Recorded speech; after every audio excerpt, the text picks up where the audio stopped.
Here is where we look to our kids. The number one person that you can learn the most from for fitness is your kids. They have flexibility, they have strength, they're pliable, and they laugh a lot more than we do. So this is one thing that you can do with your kids around the house, and I'm dead serious about this. Crawl with them. Get them down like a bear and crawl with them. It is absolutely fun. Ask your CEO, he does it. It's great for your kids, it's great for your bonding, and it's good for you. It's good for your shoulders, it's good for your knees, it's good for your hips. Leading into this point, if you have any shoulder pain or if you have any bursitis or anything like that, a torn rotator cuff, I don't want you to try this until that gets healed up because it could cause more pain, okay? But what we're going to do today is we're just going to crawl, and I'm going to teach you the basics of crawling and doing it right. And at first this might be really hard, but if you keep up with it, do it every single day, maybe get out of your desk and crawl to the printer and get your thing out and everybody looks at you. But don't take yourself too seriously because it's a really fun thing. This is what we're going to do. We're going to get down. Your butt is going to be at the same height as your shoulders. That's what we're going for. It's inevitable that some people want to start like this. Just have your friend nearby so they can tell you that's nowhere near your shoulders. You want to be down here, okay? So your knees are about 3 to 4 inches off the ground, give or take. And you're just going to crawl forward and crawl backwards. Simple as that, okay? Just like your kids do or have done, get your kids involved and crawl with them. Okay? It's that simple. Crawling is awesome. It's a lot of fun. The next thing that you can do with crawling, you could crawl faster, you could crawl really slow. It's a sloth crawl. Sloth crawls are really, really fun. You'll see how out of breath I am right now. Now when I get done doing this, it's going to be really crazy. I'm just going to crawl down and back.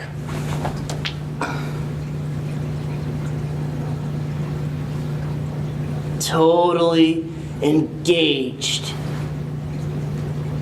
Everything has to be engaged to do this slow. So if you think crawling regular is easy, crawl nice and slow. Now my heart rate shot up easy 20 beats per minute. That is hard, but it's really fun. And you can get your kids involved, I guess. That's the best thing. That's the most important. This next one I think is really, really great for anyone who has carpal tunnel syndrome or anyone who works at a computer. Any of you out there work at a computer? That's what I thought. So what I want you to do is, it's called crab walk. You probably did this as a kid in the gym. You're just going to sit back in a crab walk position. So I want your hands, your fingers pointed away from your toes, so the opposite direction as your toes. Okay? And then I want those hips up and the head back nice and soft.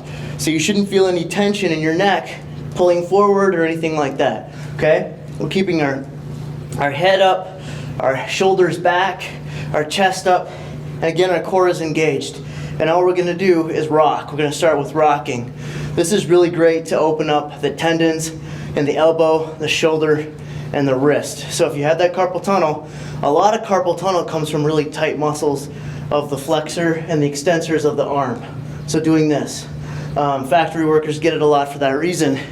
So one of the things we can do is stretch the muscle out. And stretching a muscle optimally takes a lot of time. For that reason, when we stretch the muscle out, we can release some of the pressure in the tendon, which will help the carpal tunnel. So those are just some things that we can help with. Sometimes it'll help with very little arthritis as well. So if you have slightly starting arthritis, some of the stretching that we can do with our arms will help that as well. Okay, so now we're going to start moving forward and backward, leading with our knees and leading with our head.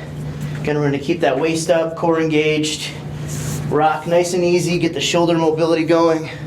If you want to try to hold, you can try to hold. This is fun too, also hard. And then you can move laterally. Okay, also a very good workout. So there are some workouts that we have coming up in this 6-week plan that are going to have you crawling and doing a lot of crab walk.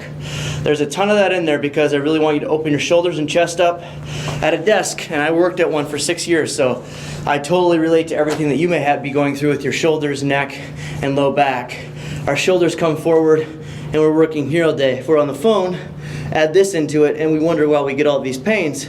So a lot of this stuff is developed so that you can open up and you can get your posture back again, get your shoulders back again, and then not have to use so many pills or anti-inflammatories to help yourself. So I hope this was helpful. That's the crawling and that's the crab walk.